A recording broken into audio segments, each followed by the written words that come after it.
Prime Minister Sri Narendra Modi has greeted the BSF personnel and their families on the occasion of BSF's Racing Day. Border Security Force BSF celebrates its Racing Day on 1st December every year. It was on December 1, 1965 that the first sector of the Punjab frontier of the BSF was raised with its headquarters in Jalandhar. Currently, BSF comprises 2.65 lakh personnel deployed across the international border in 193 battalions. BSF plays a crucial role in containing unauthorized entry into or exit from the territory of India, and it prevents trans-border crimes. It also works towards stopping illegal activities such as smuggling. After Indian Army, the BSF is the only central armed police force in the nation that has an independent air wing, effective artillery regiment, dedicated marine division, and a special intelligence branch. The BSF is also the sole paramilitary organization globally to use an active camel cavalry to patrol the sands of Thar Desert, which comprises of the common border between India and Pakistan. The Creek Crocodile, a quick reaction team made of BSF commandos, was also raised to counter threats like that of 2611. They guard the brackish waters of Kucha region in Sal Creek to prevent cross-border infiltration. Despite being a border force, more than 7,000 women of all ranks are serving in the force. This year, BSF will be celebrating its Racing Day for the first time in Punjab and second time outside Delhi.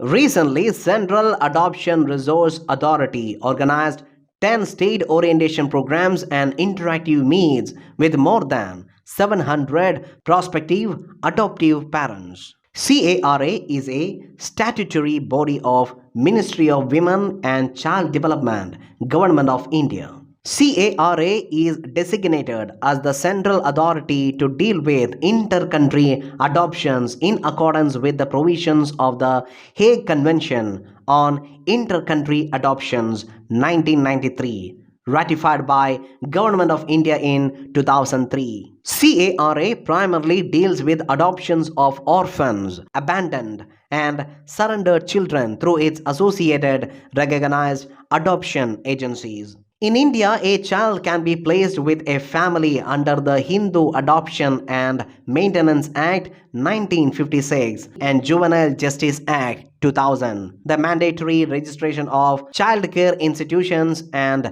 linking to CARA has been provided in Juvenile Justice, Care and Protection of Children Act 2015.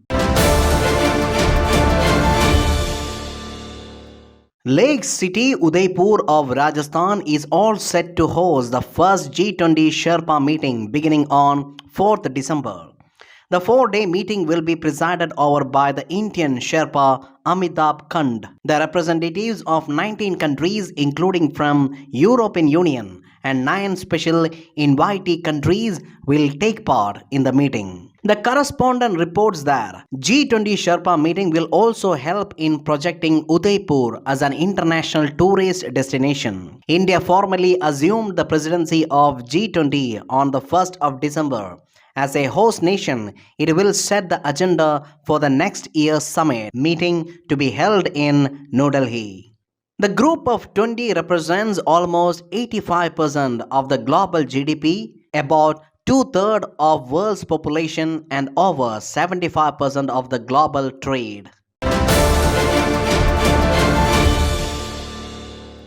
According to a study in Medical Journal, over 75% with hypertension in India have uncontrolled BP, blood pressure. Study reinforces uncontrolled BP as a significant contributor to mortality. It follows Center's 2019-20 National Family Health Survey that reported a hypertension prevalence of 24% in men and 21% in women, an increase from 19% and 17% over the 2015-16 survey.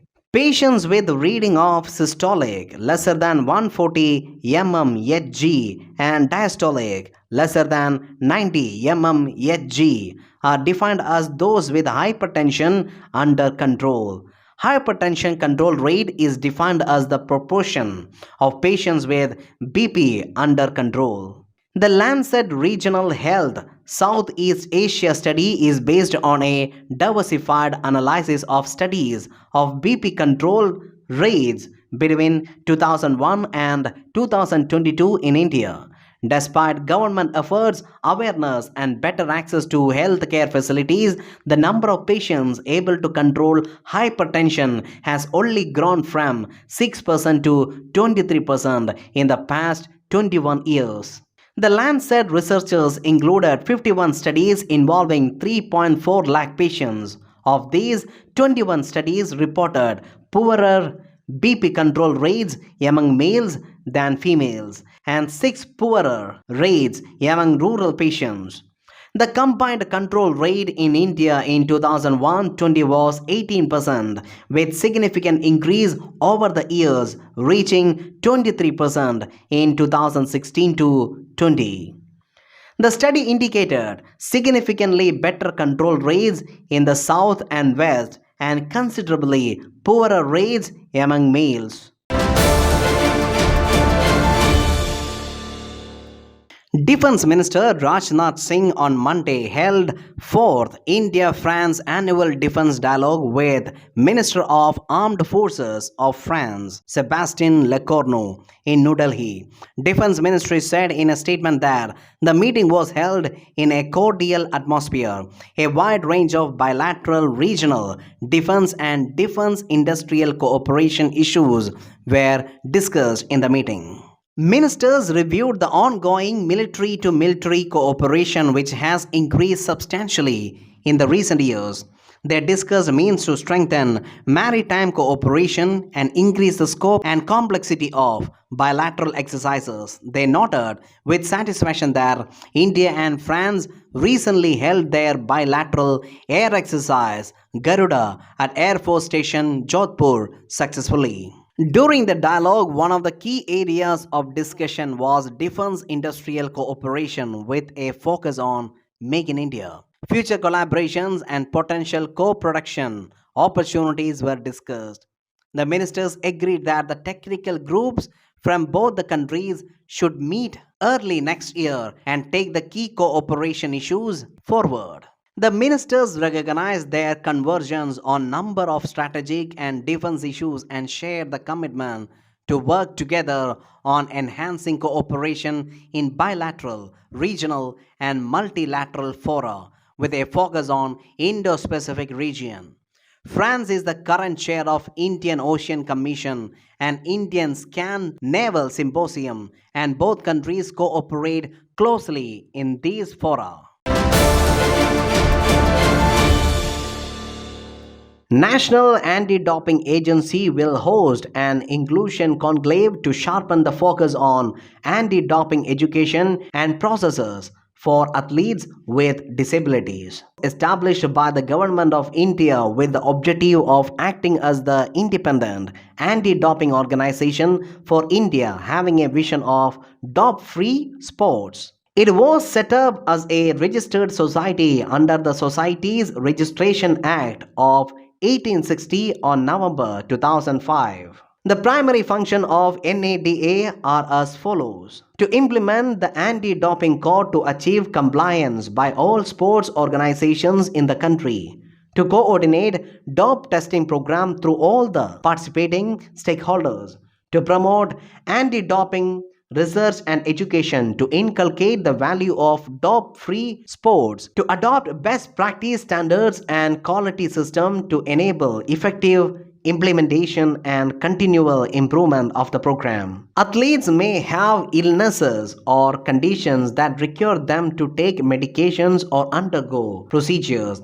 If the medication or method is prohibited, as the World Anti-Doping Agency's prohibited list, a therapeutic use exemption (TUE) may give the athlete the authorization to use that substance or method while competing without invoking an anti-doping rule violation and applicable sanction. Applications for TUEs are evaluated by a panel of physicians of TUE community.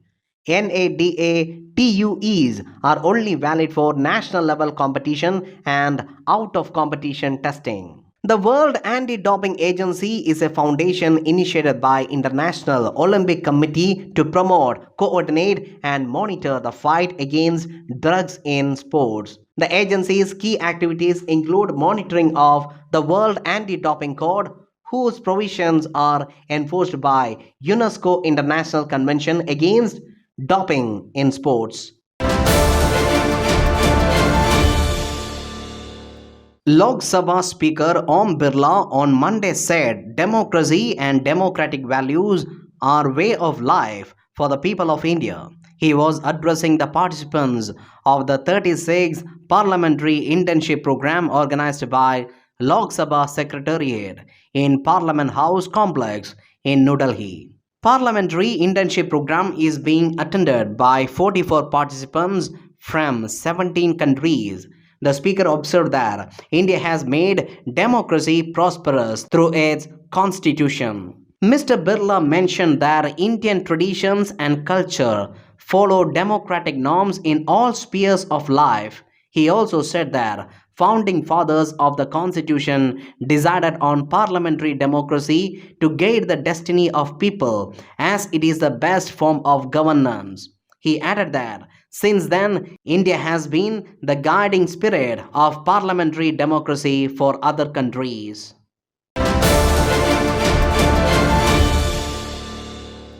The United Nations Development Programme is helping the people working in the waste segregation industry in India to move into formal economy by helping them access government welfare programs. As a part of this initiative, the UNDP will distribute the Jan Dhan account kits to waste segregation workers. The opening of the Jan Dhan accounts has been felicitated through the UNDP's Plastic Waste Management Program. The waste management promotes the collection, segregation and recycling of all plastics to move towards a circular economy for the same. This is done at Swachhata Kendra or material recovery facilities. The plastic collected and processed so far has already crossed 138,000 metric tons.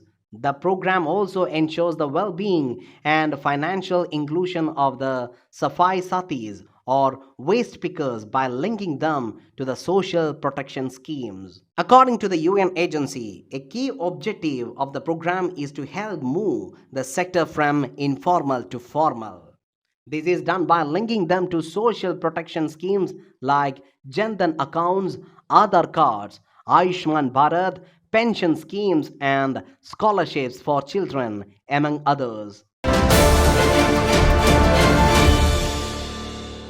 Ministry of Power has launched a scheme for procurement of aggregate power of 4,500 megawatt for 5 years under Shakti Policy. The ministry said that the scheme will help states that are facing power shortage and help generation plans to increase their capacities. PFC Consulting Limited has been designated as the nodal agency. Under the scheme, PFC Consulting Limited has invited bids for the supply of 4,500 megawatt. Supply of electricity will commence from April next year. The former athlete PT Usha has been elected unopposed as the president of Indian Olympic Association IOA. She was the lone contender and was elected after no other nominations were filed till the deadline on Sunday. The elections were due to be held in the month of December. The Union Law Minister Kiran Rijiju congratulated the former athlete on her election.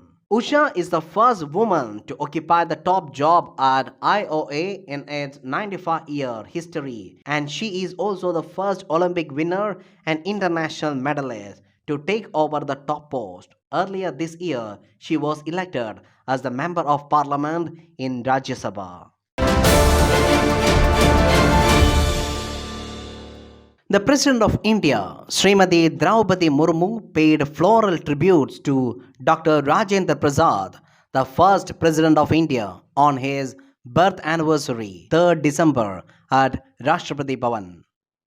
According to the Union Ministry of Social Justice and Empowerment, about 5 lakh people got benefits under PM Daksh program. Union Culture Ministry recently inaugurated a 3-day long music, art and literature festival, Swar Dharohar, in New Delhi. International Day of Persons with Disabilities is being observed on December 3rd, 2022.